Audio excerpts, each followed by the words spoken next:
Well, as you can see, I have already started the setup on removing the piston was stuck in the cylinder, and I already put the setup here on the cylinder and the piston and the rod. And what this is, that's a cut off piece of an old crankshaft. And what I've got here is two blocks going across yonder, and if you tighten these up equal amount, just go around. And now this has been a soaking in some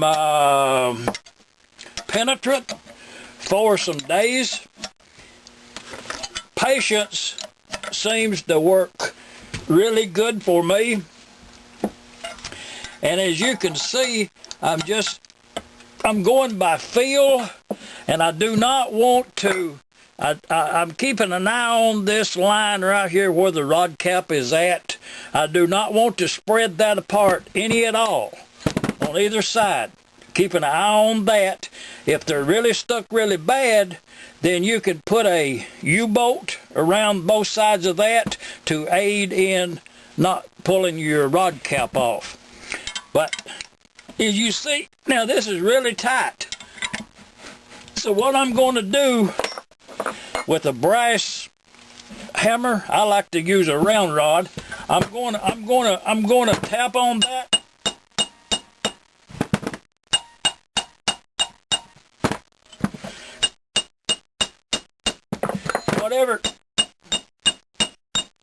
Whatever you use to beat with, you want that to be weaker, softer than whatever you're beating on. But now it moved. I can tell by the tension on the bolts. I can tell that it moved, and I do want to keep them equal amount so that I don't. Well, I think it moved it. Yes, I can see a line on the piston in there. It did move a little bit, but I want to keep the same distance all the way around from here to here to here. If you're using this method and one is stubborn, it don't want to, sometimes, yeah, I can see it moved. If you get a stubborn one, then just leave tension on your bolts and take a break. Come back tomorrow. And I am, all the time that I'm talking, I'm still keeping an eye on my rod cap down there. Now, don't damage your rod cap. But now it's moving quite. It's quite a bit of pressure on the bolts, but it is moving. And I'm just going to carry on in an orderly manner. And what I'm doing is I'm spreading those apart. These two bolts here, I'm going in the backwards direction, and it spreads them apart instead of pulling together. This one is moving. It kind of freed up a little bit now, and so I feel a little bit confident about taking a couple of extra turns each time, because there is several different ways to get a piston out of a cylinder, this not being the only one by no means. You want to keep these equal amount, because if you do one side more than the other one, you will twist your rod. A lot of Maytag mechanics recommends the grease gun method.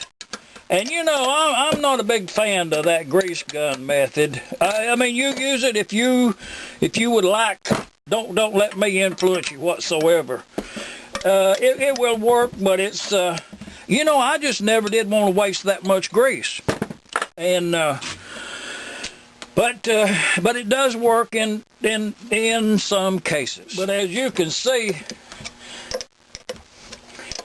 it's moving right along quite good, and I am at all of the time I am keeping an eye on all of the distances, and if it seems like I'm doing one a little bit extra, then it's to take up slack, and you'll have to do that occasionally. When it comes to when it comes to getting a piston out of a cylinder that's stuck, you know, the best advice that I can give is just get her done. Whatever method you use caution.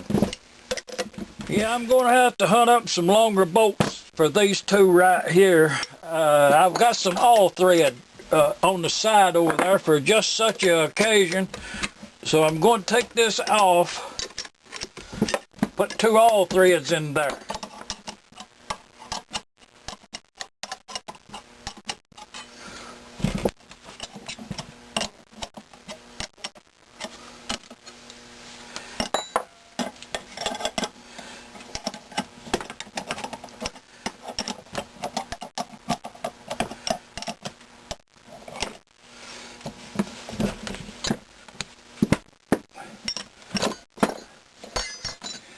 And now we have the pistons free.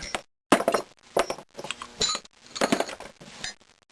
you can see, we did not distort it any at all. The rings appear to be stuck fast in their grooves, really fast, but the piston looks very good. I will take the wrist pin out, disassemble it, put it in the electrolysis tank, work with it for a few days, get the rings free, and I believe this piston is the one that we're going to use in this year Junkyard Special. The cylinder we probably will not use because it has broken fins on it. I got two more to clean up. You can see, I doubt if you can see that, but this particular one right here was fortunate that the piston was stuck almost even with the rear of the cylinder. So I did not have to overcome any rust on this end of the piston. As you can see down in the head, probably can't, it's not rusty, but it's really cruddy. I will put this in the electrolysis, clean it up, and see what I've got. But I do have a good cylinder. This one is stuck about 1.25 inches up in the cylinder. I will use the same method that I used just now to free this one up. The cylinder looks really, really good in there. This one has good fins. This is probably the cylinder that we'll use on this engine. I have been soaking it, and I believe it'll be good to go.